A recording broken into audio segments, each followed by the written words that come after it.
Hello' guys, বহুত দিন মূৰত এটা মিনি ব্লগলৈ স্বাগতম জনালোঁ। মিনি ব্লগ দিব কিয় পৰা নাছিলোঁ সেইটো আপোনালোকে বহুত সোনকালে গম পাই যাব। এটা লং ব্লগ আহি আছে, কি কাৰণে বিজি আছিলোঁ চব গম পাই যাব। পাছে আজি ক'ত ওলালোঁ? আজি মই ওলাইছোঁ, আজিতো নহয় যোৱাকালি মই ওলাইছিলোঁ মন্দিৰত যাবৰ কাৰণে। কি মন্দিৰ? শিৱ মন্দিৰ।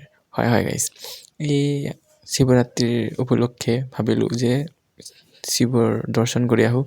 যিহেতু 26 তাৰিখে আছিলে, বাট মই যোৱাকালি আনি 27 তাৰিখেহে গ'লোঁ নিজৰ ফেমিলিৰ লগত। মা দেউতা লগতে জেঠী মাহী চবেই আছিলে।